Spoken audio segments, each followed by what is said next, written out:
architecture is critical. The real test lies in how effectively it translates into execution at scale. Design flexibility in a supply chain network refers to building adaptable structures, facilities, flows, and capacity that responds dynamically to disruption. It's a big shift from the rigid cost-only models, that I was discussing in previous panel, just-in-time, lean, inventory. All those models are relevant as of now. I don't say that they are not. But if you do not have the agility and flexibility to redesign, what is more important, or the most important, is delivery to the customer. And that mindset to go from plan A to plan Z is very, very important, right? It means that you should respond quickly and of demand fluctuation, adapt to disruptions, reallocate resources dynamically. With that, I come to Tushar. Tushar is DGM Supply Chain, Varun Beverages, the organization which I am from.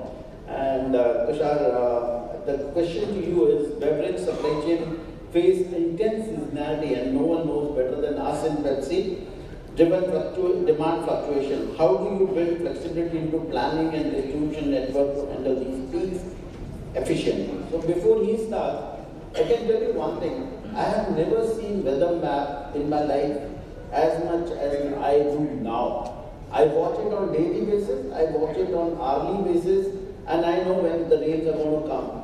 And like in the country where I am working right now, it comes at a notice of just 2 to 3 hours. If it happens in India, one rain can stop the sales to a considerable level. That starts choking the plants. That brings back the entire demand forecast into question. But the demand is not gone. It is going to pick up the next day, and the system is going to ask me the same volume which I had promised them. Now that kind of a fluctuation that happens is really very, very difficult for any supply chain professional to manage. And that is the challenge I'm sure Tushar is facing out here. Tushar. Right. So hi, good morning everyone. I guess carbonated soft drinks as such, what you spoke about, is a very classical example in terms of when we talk about how a product has been driven by seasonality. And when we talk about that specifically in a country like India, which is primarily driven by 3 major factors, I would have said first as probably the festivals, but I would say promotions first after joining Varun, because I see how a sharp spike and a drop can come because of a specific PS or a specific promotion being driven on a product. So you see, apart from obviously the temperature, your presence of a particular festival and the promotions, these are the 3 typical levers which are driving or creating a spark in a demand or a sale. Now, it's all about how you consume that certain levers or certain additional of those spikes into our planning. So, as an organization, I would say the model needs to be very highly responsive. I will not use the word agile because I know it will become more of a buzzword. But yes, we can be a little more responsive rather than at least being reactive at a later stage. Second, I would say it has to be heavily distribution heavy led, which obviously involves a lot of backward integration and strong your support from the supply side. Second and the third would be how you're strong on the SKU regime or your SKU rationalization. Because any such organization, it's very easy to launch a product, but how you're able to ensure that product is available at the right time on the shelf is important. Because if it's not available today, your market share for the day is gone, and you can't have, like you told, someone else will not be coming tomorrow to have 2 Pepsi or 2 Coke for that matter. So as an organization or as an individual, my views are, for this to achieve, there are 6 specific levers, I would say, which enable this thing to happen, because it's been very easy to say all these words and jargons, but how do you really achieve that? So I would say the first and foremost, the heart of the entire process remains to be the demand planning and the entire S&OP cockpit. So where, at what granularity the demand is happening right now, and does it really take into account the bottom-up approach? So that's number 1. Number 2, because on this number 1 also, it's not just about aiming for the right accuracy. I guess we need to aim for the taking input on a daily basis or at least on a weekly basis, so that we can take into account what's the trend going on week, especially in the peak season. Number two would be pre-building your inventory.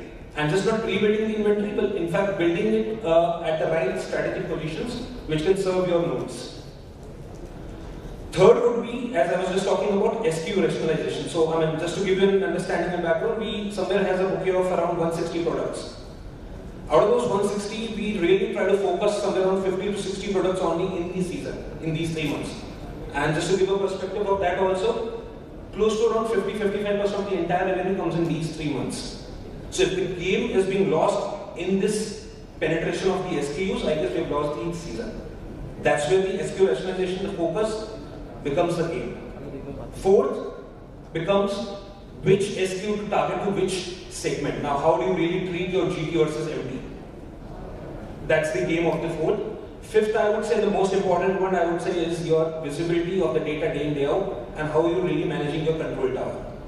I'll just take a minute here if we have. Out of my previous organization also, it can be contentious. I was with Pira 91, and we beautifully built a lot of products out there. Unfortunately, things have turned out something else, but we did a classical project on supply chain with BCG, on AIML, on demand planning and forecasting, and how it really gambles with your daily production shift planning. Now that enables that product availability with the right flavor at the right time. I guess I'll take a pause here. And yes, sure. So Tushar, basically, when I joined the organization, one of the things which I was told is, you have to ensure, that was one of the demand of the job, to ensure to have the right product at the right place, at the right temperature. If I don't provide it, the sale will go to Coke. As simple as that. And that is, Tushar was also mentioning, you can't have 2 Pepsis next day just because you didn't have one today, right?